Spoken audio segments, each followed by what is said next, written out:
Hey guys, welcome back. Today we're going to talk about a sure sign of codependence and what this has to do with codependence in general.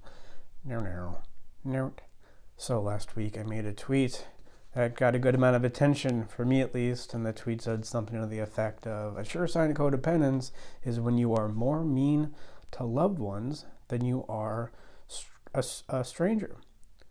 Maybe you have somebody in your life like this, family member, boyfriend, girlfriend. Maybe you're like this. It's strange. Like, why would you go almost out of your way to be friendly to a neighbor who you barely know, but you go home for Thanksgiving, for Christmas, your dad asks you to do two things and you just get resentful, which may indicate what's ultimately at the root here and why a sure sign of codependence is that you are more mean to loved ones than you are strangers.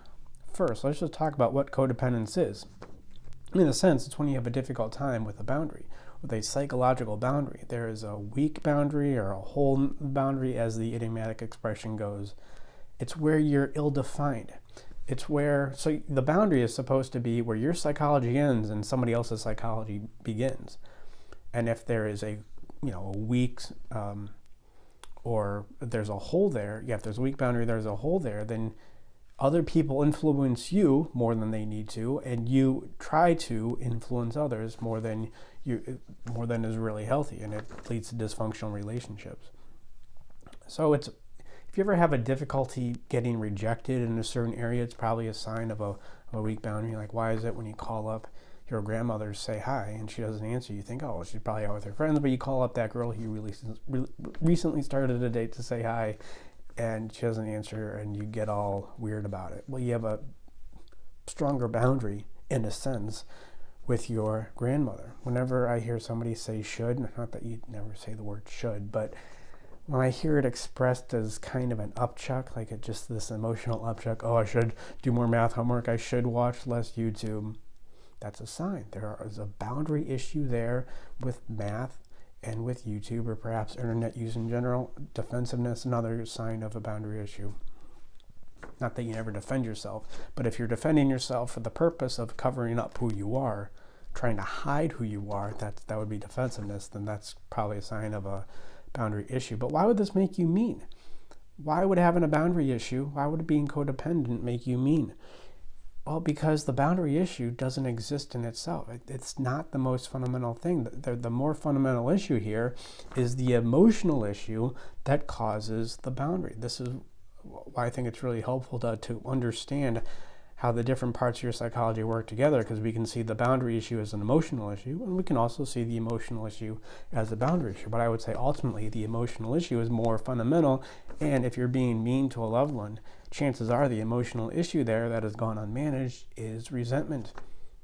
Right? There are things you at least perceive that you are hurt by this person or by this familial structure or by this relationship, and you haven't talked about it. You're just holding on to it, and we can talk about it as like, yes, it's resentment, but also it's about boundary issue. Now, you don't have that same resentment with the neighbor, right? You just have less of an intimate relationship with him. There is less baggage there. There's less resentment there. And so you will go out of your way to help him. That's you in your natural state. You in your unnatural, bogged down by emotional baggage. Your dad asks you to do two things when you're home for Thanksgiving, and you just immediately just go back to the thing that your dad did to you 15 years ago. It could have been even longer than that. And it really gets in the way of that relationship. So that's how boundaries relate with emotions with boundaries. So the way through this is to, in a sense, you got to bring up these resentments.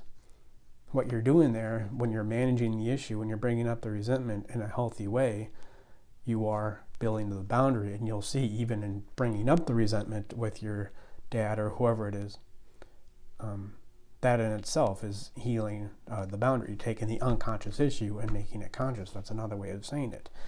And people say, well, I can't bring up resentments because, it's just going to hurt the relationship if I bring up this resentment, even though what's ultimately hurting the relationship is, you not bringing it up.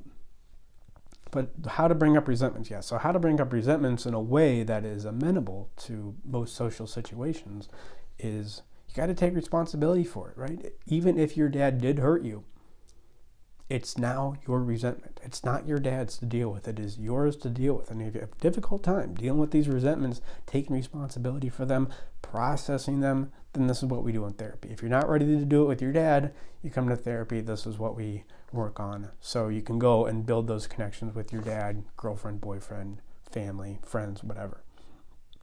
So you take responsibility for the resentment, and then you use the resentment to connect. Let's go back to the father example. You have a resentment with your father. You bring it up, not for the purpose of making him wrong. Again, you're taking responsibility, not for the purpose of blaming him or distancing yourself from him in any way, but for the purpose of connection. Just do it with the intention that, hey, Dad, the reason why I'm bringing this up is so we can have a better relationship. How could you possibly have a good relationship with somebody if there are things that go unsaid? Now, I understand this may seem mean, that's your protest of doing it. Here's a nice way of doing it. And ultimately, the mean thing is to not say anything at all.